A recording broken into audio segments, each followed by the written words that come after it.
August was actually a really good reading month for me. Let's get into why. Hola mi gente, MsMalcolmHughes here. Welcome back. Today we are going to discuss all of the books that I read in August. A couple maybe surprises, but it was a really good reading month and I'm super excited to discuss it with all of you.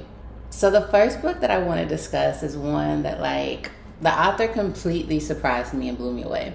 And that is Topaz by Beverly Jenkins. Topaz is the story of Kate and Dix, but it really is a romance set in a Western setting. We have Kate, who is a newspaper woman, or we would call it a journalist in this time. And she is undercover on a case.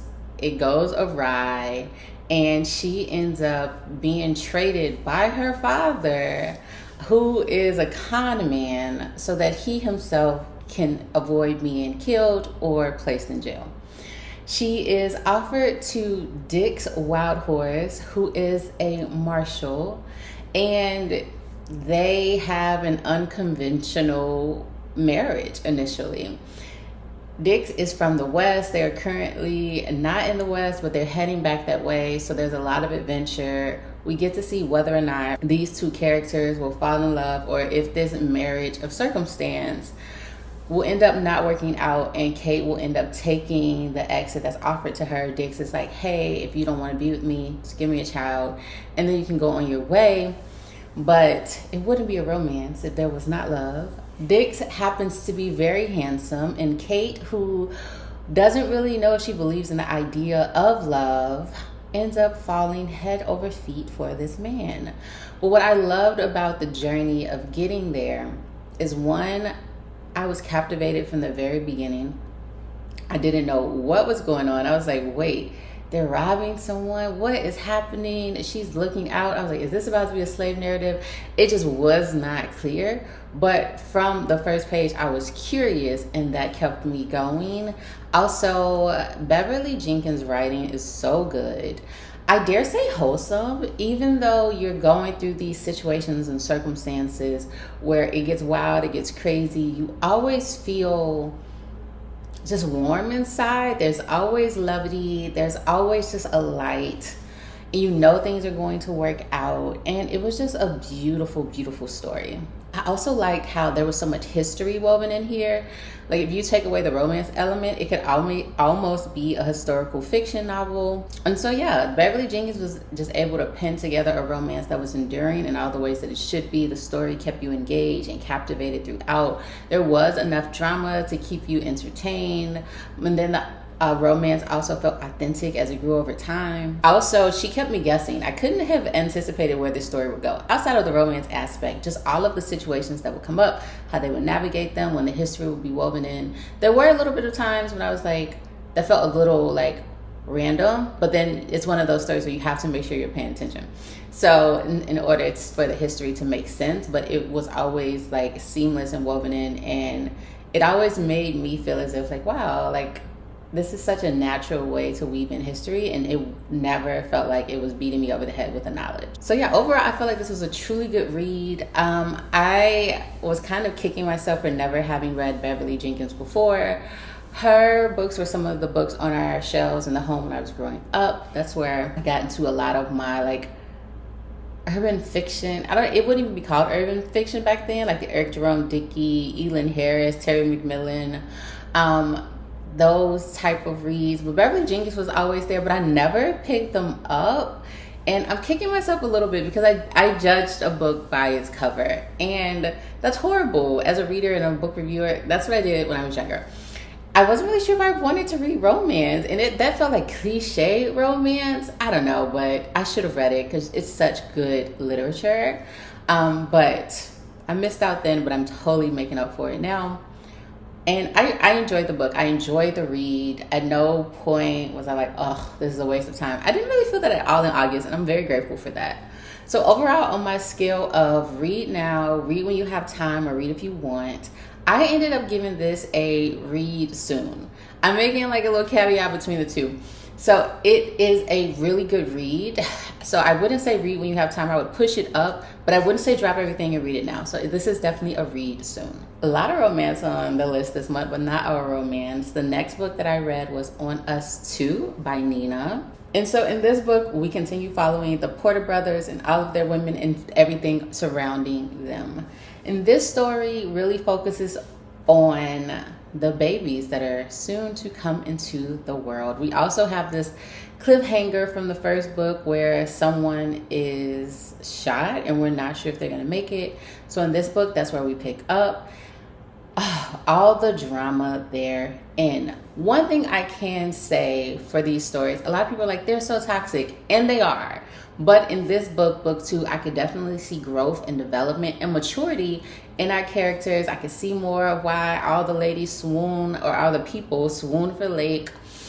And I really appreciated the honesty. There was a lot of honest conversations happening in this book, even though there were still secrets and deception and infidelities. People were having honest conversation, and we're dealing with real issues. And I liked that our characters were evolving. I liked that the characters who were once willing to accept anything were no longer willing to accept that, and were able to articulate why. I like the fact that some of our characters were in therapy, because these people have been through a lot of pain, a lot of trauma, a lot of discord. And I like that they understand that they may not have everything within themselves to address and fix every issue that they're having in their lives, and that they may need actual external support from themselves. I love that. Loved that. And so that's what we get here. And so we get to see Ivy grow. We get to see Van and him coming to terms with all of his issues. We get to see Lake try to bloom into the man that he desires to be. We get to see him move from the position of no one will love me to I have love in my life. I'm willing to accept it and embrace it, and I'm willing to grow in order to meet it. And so I love that. Just all of our characters, just the evolution here, even though some of them are kind of devolving, but that's reality, right? I think we should always be honest about the fact that healing is not a linear journey. I think it's sometimes depicted as if it is, but it's not, right? You will have periods of growth. You will have periods where you feel like you're stagnant. There will be periods where you feel like you may be devolving back into old patterns, but it's the choices that we make, and choices that we make daily or even situationally in any moment to continue to progress and not regress to old behaviors, old patterns, and safety measures. So I love this book. It felt very symbolic, relevant to the times as far as just emotions and when you're on the journey of healing and growth. So I really enjoyed this book. I will say I did see one aspect of the ending from early on. Like once I found out that someone was the mother of someone else, I said, oh, this person's going to betray them, which she always does. And if you watch my other reviews of this book, or part 1 and then the initial book, Porter Brothers, you know who I'm talking about. And I already said she can get hands and feet, and she can still get those, and she's never going to not be able to get those because she's horrible. But I didn't see the other big reveal happening at the end, and I am curious what will happen in the next one. It's like we're going to get more of that backstory, and I'm so excited because I want to know more of Hassan. Like I do want to get Hassan's book and read that, because Hassan, even though he's not present, and Hassan is the father of the Porter brothers, he shapes so much of their lives. His values and his points of views he has embedded in them, and they hold that as the gospel. And so I am curious to learn more about his background, his history, and what is actually happening in the present that is a result of past actions and past decisions and past secrets. So I really enjoyed this work. Again, this one, based on my scale of read now, read when you have time, or read if you want, I ended up giving this a read soon. Not quite a read now, but it was really good, and I was really engrossed. And I definitely think that of the books I've read so far, this one is my favorite. So I appreciated the growth of the characters and the growth of Nina as a writer. The next book that I read is When You Are Mine by Kennedy Ryan, another romance. And this one was, I knew I was gonna love it because of the description. And then when I first started, I was like, I'm not gonna love it as much as I thought that I would, but I did. This one is about a couple of friends. We have Walsh, and Cam. And then we have Karis. And Karis is this very benevolent, beautiful human being who's kind and generous, and from the inside out, she just radiates goodness. But she has a very hard background, and so does Cam, who is her boyfriend and fiance. And they have kind of trauma bonded, right? They've decided to go through this life together, and Karis is someone who is incapable of feeling a lot of those deep romantic feelings that others feel because of a lot of trauma in her past. And so she believes that Cam is the closest thing she'll have to that. She doesn't feel whimsical and head over feet for him, but she's like, this feels safe, this feels familiar, this feels good. Like, they both have trauma, but they both worked really hard to establish lives for themselves that they want to live. And so she's like, I can do this with him. The issue then happens when Walsh, who is Cam's best friend, Cam's wealthy best friend, that's important to say because Cam is kind of indebted to him in a sense that Walsh's family kind of took Cam on and adopted him into the family and gave him a life of privilege that he wouldn't have had otherwise. But Walsh has always been the biological son, right? And so Walsh has been able to navigate and maneuver the world. He's like, on his mom's side, he's very philanthropic. He gets that from her. He travels to Kenya and other countries and tries to do good work. But then his dad is like, think of just a tycoon who goes in and takes companies when they're failing, takes over, buys them for the low, and transforms them and makes a profit. So he also has that business savviness and also that like go-getter mentality from his dad. So he's kind of just that well-rounded human being and always battling between the two. And so he comes home after a stint in Kenya, and he's at a reception, and he sees, actually before he sees Karis at the reception, he sees her somewhere else doing good work. And he's like, wow, like, that's just like a beautiful human. So then he sees her there. It's like love at first sight. But she's with his best friend. All the drama that ensues. Kennedy Ryan did a great job of writing this book, of creating these, even though this was like her first book, which is crazy to imagine because it's so well written, she creates these characters that really pull you in, and they have stories that pull on your empathy, and they pull on your, like they tug on your heartstrings. They have such relatable, authentic human experiences. They grow over time, and it's just beautiful to see. Their personalities and experiences feel very authentic to who they are as characters. I always say Kennedy Ryan does a good job of creating characters that go on emotional journeys and pulling you along with them and having you invested in a way that you want to see and continue where the story will go. And so I enjoyed it. The writing was solid. The storyline, the plot was really good. You could tell it was earlier writing, but still really, really good. So I thoroughly enjoyed it. Based on my scale of read now, read when you have time, and read if you want, I did give this a read when you have time, not because it was bad, just I've seen where Kennedy Ryan can go as a writer, but I still did really enjoy this book, and I am going to continue the series. The next book I read is Parable of the Sower by Octavia E. Butler. And man, oh man, what a book. Parable of the Sower follows our main character, Lauren Olamina, who exists in this modern day. The book actually was written or published in 1993 and starts in July of 2024, where Lauren Olamina is in California, LA, and her family lives in this gated community because the world is in a disrupted, dystopian, chaotic state. The world has just, think of the apocalypse. This is the times that we're living in. Lauren and her family live in this gated community, this gated compound where they're trying to survive. They depend and rely on each other.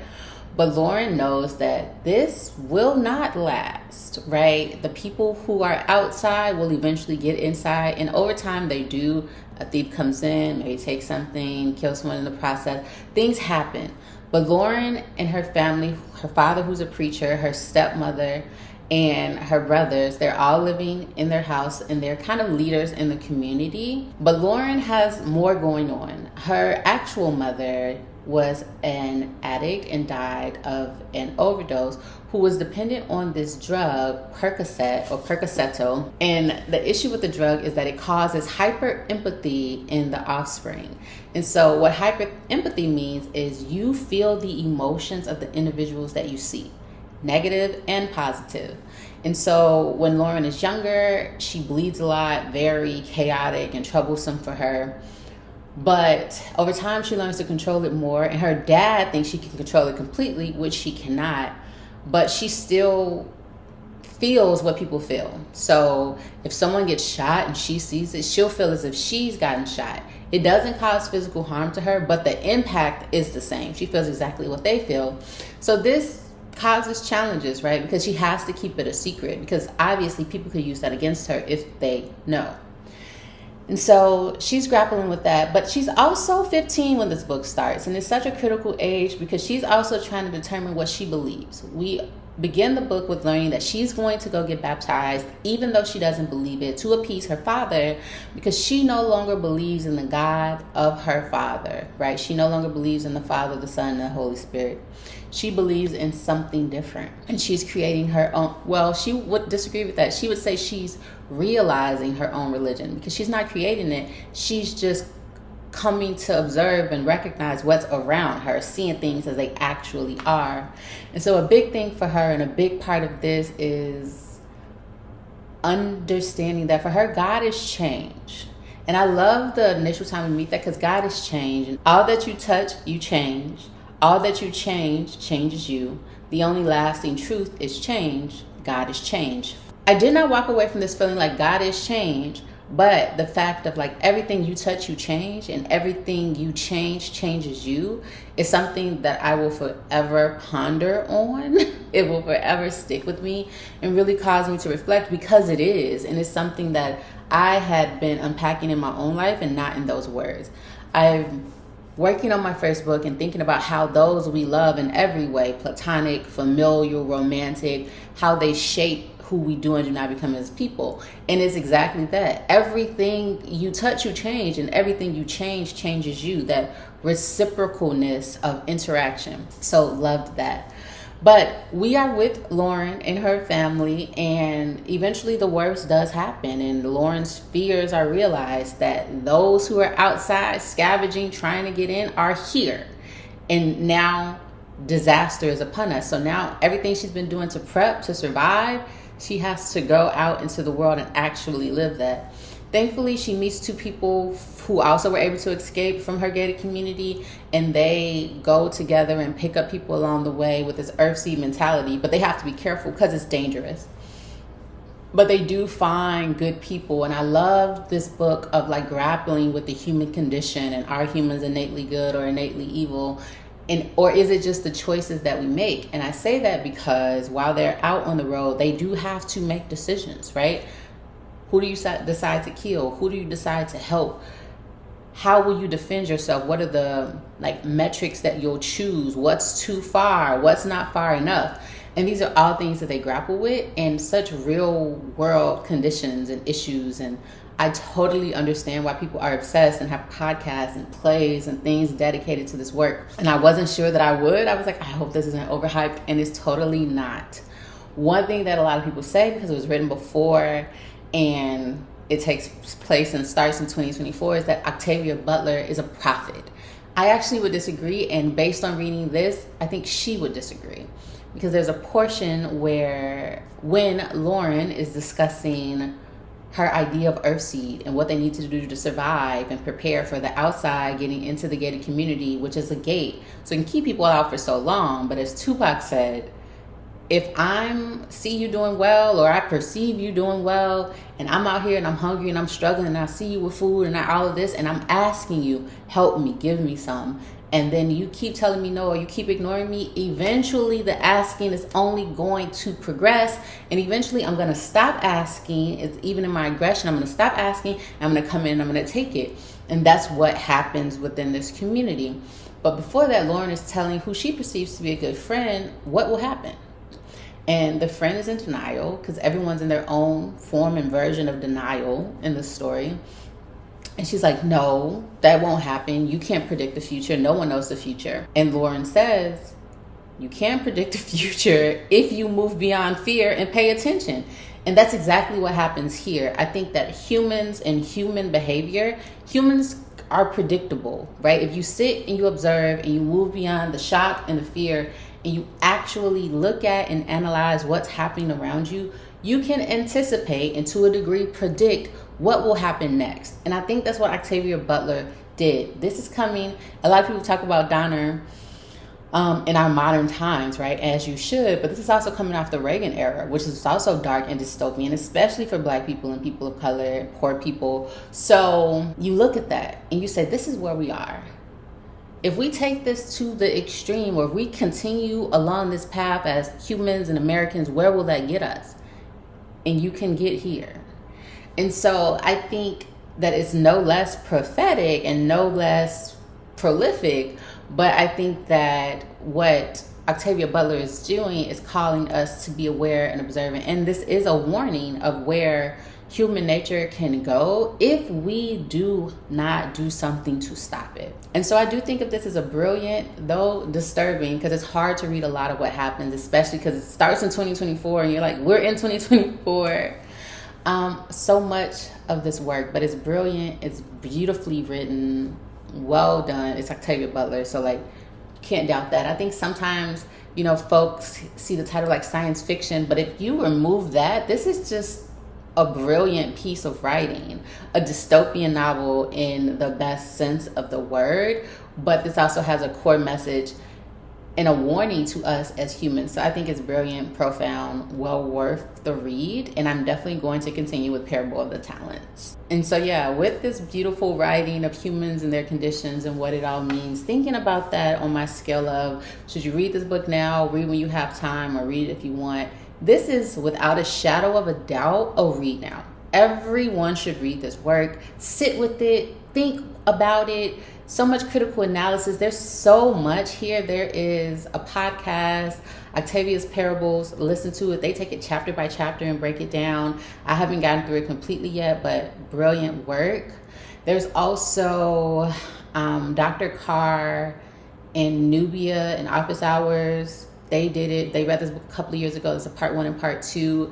There's also, I have it over there. There's also the Parable of the Sower's graphic novel, which I will be reading to do a comparison, but they also did an interview with one of the creators of that. So much about this work. So many people love it and admire it for all the right reasons. So definitely read it and definitely get into the scholarship behind it and the conversations that go even further in depth and really break down everything that's happening. Because one thing I also didn't touch on is the destiny aspect of like landing in the, or going to the stars. And so there's so much here. I'll continue to unpack it probably when I do the talents, but there's just so much here to think about as far as like our uses of science, our idea of religion. There's just so much here. You could talk about it forever. Read now. Go read it. Put in the comments what you think. If you read it, let's talk about it. Totally down. The last book, not even a book, the last thing that I read this month, I don't know if you all are aware of Kindle Vella. I wasn't aware of it, but Kindle Vella is, like, you know, Kindle Unlimited, we have all these books. Kindle Vella is that, but with novellas, so shorter books. And I actually, if you all know, The Art of Hood Love, one of my fave series of all time, they actually, like Antoinette, Sherell, the writer, actually has a novella series over there based on Blaise, one of the characters that we don't get a lot about in the books, and I discovered it, and oh, what a time! I'll probably come back and share more novellas from over there as I get to like find them and read them and unpack them. But if you're not aware of it, definitely check it out. I'll try to leave the link below to this one so you all can like look into it, especially if you love the series as much as I did. But this is where we learn much about Los, and we learn more about Los and Relic. Relic is the eldest brother, and Los is the cousin, the eldest cousin, so they grew up together, and we get to learn more about their background, their history, their stories, the things that they've done when they were out there getting in trouble young in high school. And it was just a time. Blaise is such an interesting character because in the books we're always like, it's hinted at of his story and what he was doing before his accident, and he decided to turn his life around, and we get to see the nuisance that he was.